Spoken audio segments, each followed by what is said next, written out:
Assalamualaikum warahmatullahi wabarakatuh. Perkenalkan, nama saya Zulfa Ulinuha dengan NIM 075. Pada pertemuan ke-14 ini saya akan menjelaskan mengenai materi strategi pemasaran pada UMKM.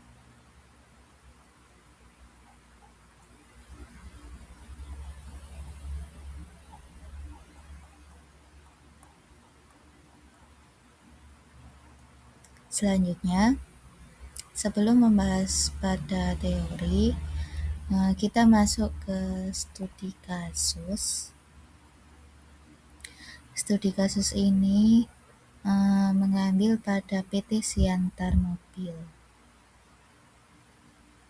Lewat kasus ini, kita bisa melihat bagaimana sebuah perusahaan menghadapi persaingan dengan pendekatan yang sebenarnya terstruktur.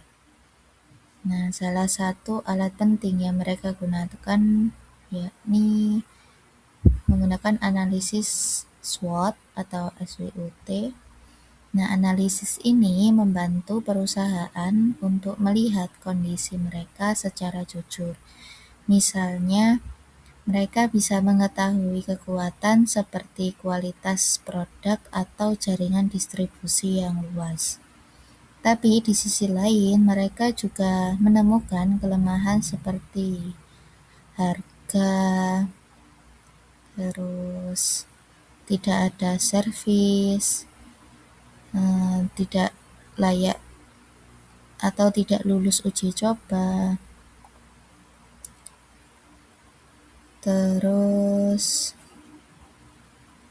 dari sisi peluang, misalnya meningkatnya kebutuhan kendaraan di daerah tertentu dan bisa jadi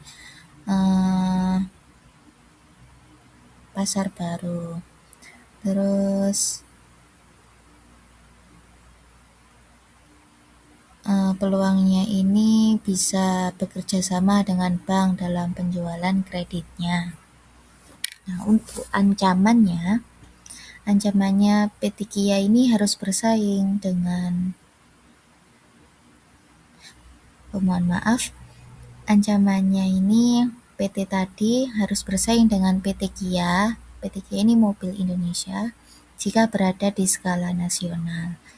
Nah, adanya mobil merek lain juga banyak bermunculan dan bisa jadi pesaing yang lebih banyak nanti saingannya.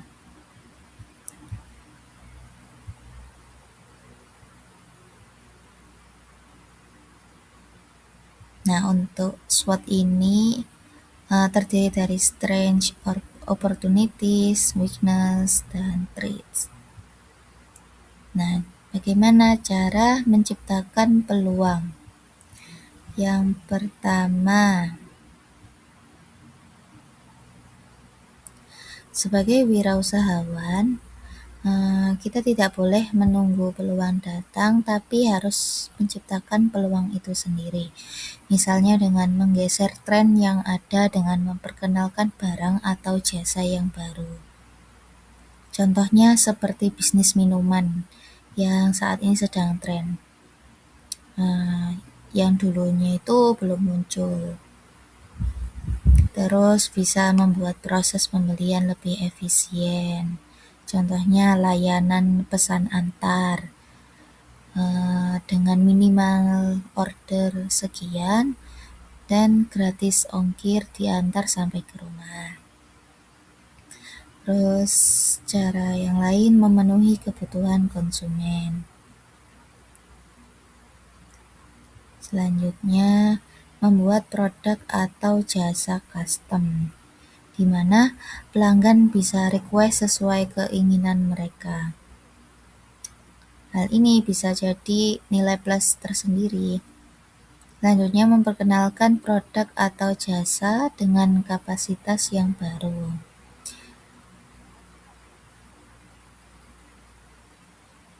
Selanjutnya, mengirimkan produk atau jasa dengan lebih cepat. Dan menawarkan barang atau jasa dengan harga yang lebih murah.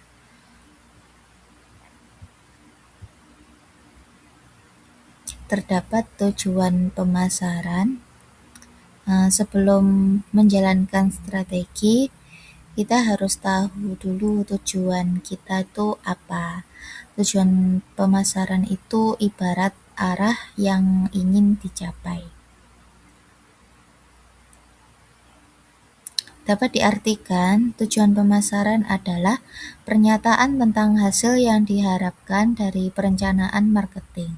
Nah, tujuannya ini harus luas dan sederhana. Misalnya, apakah kita ingin meningkatkan penjualan, apakah ingin memperluas pasar, atau hanya ingin membangun brand awareness. Tanpa tujuan yang jelas, strategi kita akan berjalan tanpa arah. Yang penting, tujuan ini tidak perlu terlalu rumit, justru sederhana tapi mudah dipahami.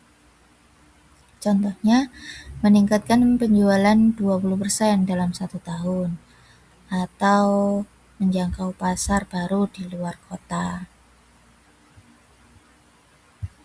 Selanjutnya, jenis-jenis strategi. Yang pertama, setelah punya tujuan, langkah berikutnya adalah menyusun strategi.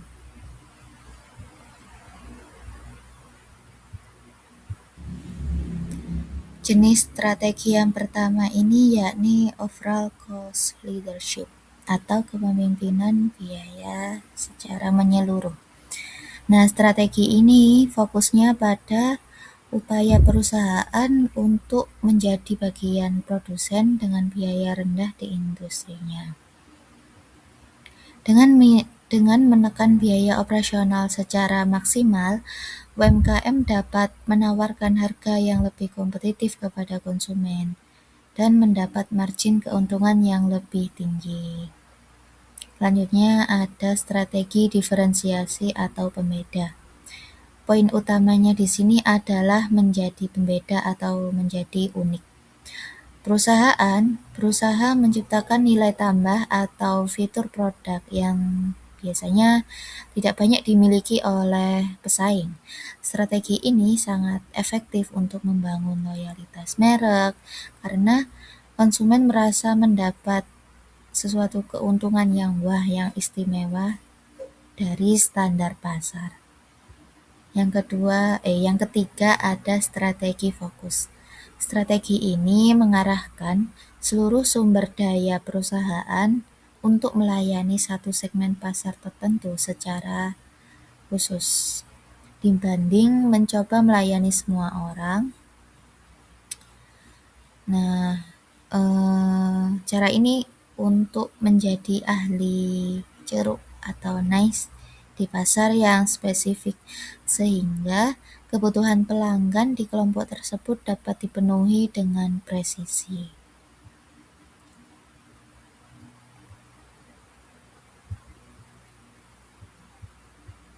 Selanjutnya, menyusun marketing plan atau rencana pemasaran. Setelah punya tujuan, punya strategi, langkah selanjutnya adalah menyusun marketing plan. Marketing ini seperti peta jalan yang akan memandu bisnis kita. Dimulai dari ringkasan perusahaan yang menjelaskan siapa kita dan apa yang ingin kita lakukan. Ini penting supaya semua orang punya pemahaman yang sama. Lalu analisis situasi di mana kita melihat kondisi pasar saat ini, siapa pesaing kita, bagaimana perilaku konsumen, dan tren apa yang sedang berkembang. Setelah itu masuk ke strategi pemasaran, yaitu arah yang kita pilih. Misalnya, apakah kita ingin fokus pada harga murah, kualitas premium, atau diferensiasi produk. Kemudian teknik pemasaran, seperti promosi di media sosial, menggejarkan diskon, atau kerjasama dengan influencer. Nah, langkah selanjutnya ini rencana keuangan. Berapa biaya yang dibutuhkan dan berapa target pendapatan yang ingin dicapai. Yang terakhir adalah implementasi dan pengendalian. Artinya, Siapa yang bertanggung jawab, bagaimana cara menjalankan rencana tersebut, dan bagaimana kita mengawasinya nanti.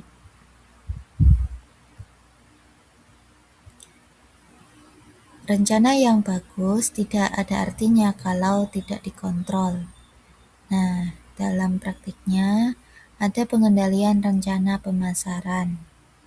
Pengendalian pertama adalah annual plan control. Ini untuk memastikan target tahunan tetap tercapai. Misalnya, setiap bulan kita evaluasi apakah penjualan target telah sesuai. Kemudian pengendalian profit, memastikan bahwa strategi pemasaran yang dilakukan itu apakah sudah benar-benar menghasilkan keuntungan, bukan hanya meningkatkan penjualan tapi malah rugi. Selanjutnya, pengendalian efisiensi. Di sini kita melihat apakah biaya yang dikeluarkan sudah sebanding dengan hasilnya.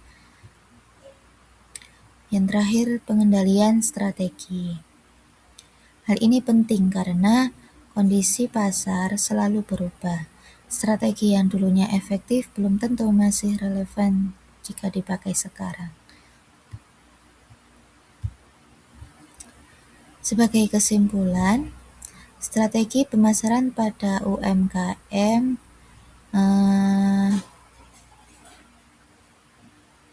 bisa menjadi kekuatan agar kita mampu bersaing, bahkan dengan menonjolkan